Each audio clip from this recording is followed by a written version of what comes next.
Welcome to the Daily Walk Podcast, brought to you by Walk Thru the Bible. The Daily Walk Podcast is a daily devotional that will guide you on a life-changing journey through the Bible in 1 year. Join us every day to hear the entire Bible in a year, alongside a daily devotional thought that will help bring God's Word alive for you. Today's Daily Walk devotion comes from Job chapters 1 through 3. Southeast of the Dead Sea lies the land of Uz, a sheep and cattle ranching region and home of the wealthy herdsman Job. Job's exemplary life of service for God is placed in the furnace of testing. In a heavenly drama unknown to Job but revealed to the reader, Satan accuses Job of serving God for material reward.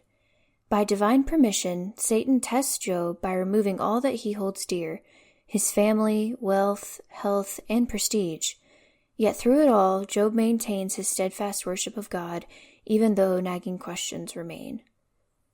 Now let's listen to Job chapters 1 through 3. The Book of Job, chapter 1. In the land of Uz there lived a man whose name was Job. This man was blameless and upright. He feared God and shunned evil. He had 7 sons and 3 daughters. And he owned 7,000 sheep, 3,000 camels, 500 yoke of oxen, and 500 donkeys, and had a large number of servants. He was the greatest man among all the people of the East. His sons used to hold feasts in their homes on their birthdays, and they would invite their 3 sisters to eat and drink with them. When a period of feasting had run its course, Job would make arrangements for them to be purified. Early in the morning he would sacrifice a burnt offering for each of them, thinking, "Perhaps my children have sinned and cursed God in their hearts." This was Job's regular custom. One day the angels came to present themselves before the Lord, and Satan also came with them. The Lord said to Satan, "Where have you come from?" Satan answered the Lord, "From roaming throughout the earth, going back and forth on it." Then the Lord said to Satan, "Have you considered my servant Job? There is no one on earth like him. He is blameless and upright, a man who fears God and shuns evil." "Does Job fear God for nothing?" Satan replied. "Have you not put a hedge around him and his household and everything he has?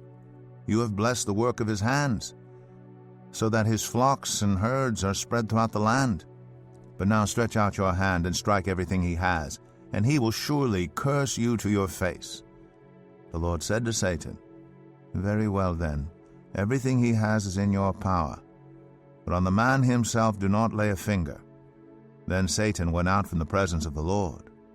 One day, when Job's sons and daughters were feasting and drinking wine at the oldest brother's house, a messenger came to Job and said, "The oxen were plowing, and the donkeys were grazing nearby, and the Sabaeans attacked and made off with them. They put the servants to the sword, and I am the only one who has escaped to tell you." While he was still speaking, another messenger came and said, "The fire of God fell from the heavens and burned up the sheep and the servants, and I am the only one who has escaped to tell you." While he was still speaking, another messenger came and said, "The Chaldeans formed 3 raiding parties and swept down on your camels and made off with them. They put the servants to the sword, and I am the only one who has escaped to tell you."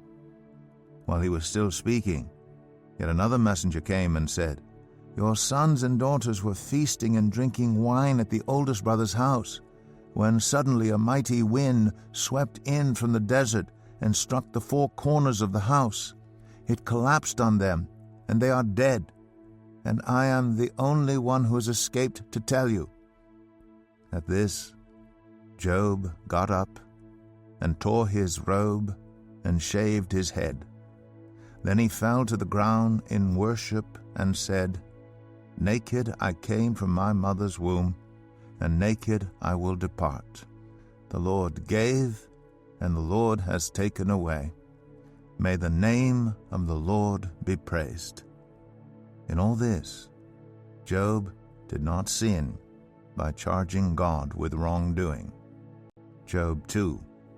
On another day the angels came to present themselves before the Lord, and Satan also came with them to present himself before him. And the Lord said to Satan, "Where have you come from?" Satan answered the Lord, "From roaming throughout the earth, going back and forth on it?" Then the Lord said to Satan, "Have you considered my servant Job? There's no one on earth like him. He is blameless and upright, a man who fears God and shuns evil. And he still maintains his integrity, though you incited me against him to ruin him without any reason." "Skin for skin," Satan replied. "A man will give all he has for his own life. But now stretch out your hand and strike his flesh and bones, and he will surely curse you to your face." The Lord said to Satan, "Very well then, he is in your hands, but you must spare his life." So Satan went out from the presence of the Lord and afflicted Job with painful sores from the soles of his feet to the crown of his head. Then Job took a piece of broken pottery and scraped himself with it as he sat among the ashes. His wife said to him, "Are you still maintaining your integrity? Curse God and die." He replied, "You are talking like a foolish woman. Shall we accept good from God and not trouble?" In all this, Job did not sin in what he said. When Job's 3 friends, Eliphaz the Temanite, Bildad the Shuhite, and Zophar the Naamathite, heard about all the troubles that had come upon him, they set out from their homes and met together by agreement to go and sympathize with him and comfort him. When they saw him from a distance, they could hardly recognize him. They began to weep aloud, and they tore their robes and sprinkled dust on their heads. Then they sat on the ground with him for 7 days and 7 nights. No one said a word to him because they saw how great his suffering was. Job 3. After this, Job opened his mouth and cursed the day of his birth. He said, "May the day of my birth perish, and the night that said, 'A boy is conceived.' That day, may it turn to darkness. May God above not care about it. May no light shine on it. May gloom and utter darkness claim it once more. May a cloud settle over it. May blackness overwhelm it. That night, may thick darkness seize it. May it not be included among the days of the year, nor be entered in any of the months. May that night be barren. May no shout of joy be heard in it.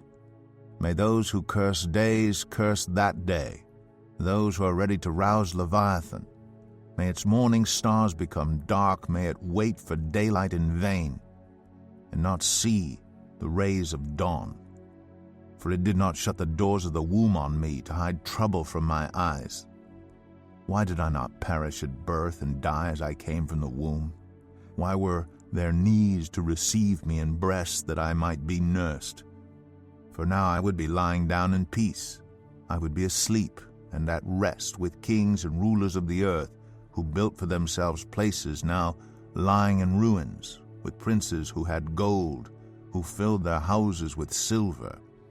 Or why was I not hidden away in the ground like a stillborn child, like an infant who never saw the light of day? There the wicked cease from turmoil, and there the weary are at rest. Captives also enjoy their ease. They no longer hear the slave drivers shout. The small and the great are there, and the slaves are freed from their owners. Why is light given to those in misery, and life to the bitter of soul, to those who long for death that does not come, who search for it more than for hidden treasure, who are filled with gladness and rejoice when they reach the grave? Why is life given to a man whose way is hidden, whom God has hedged in?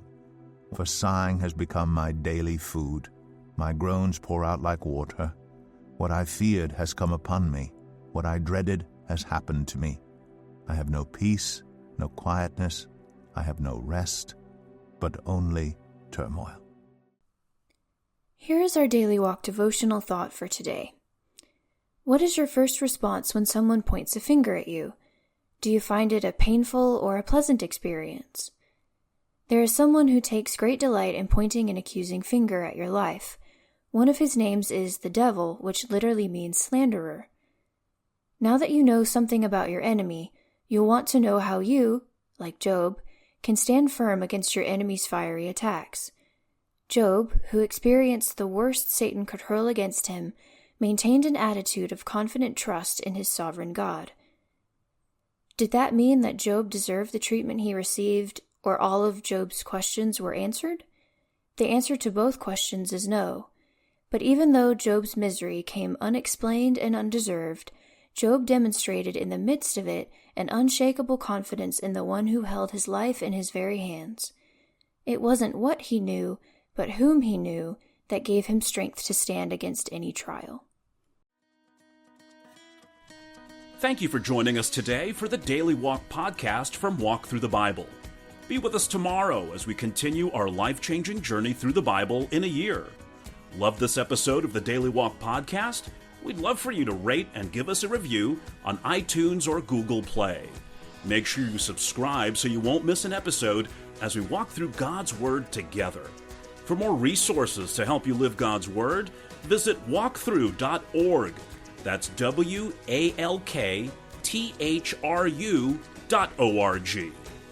Walk through the Bible.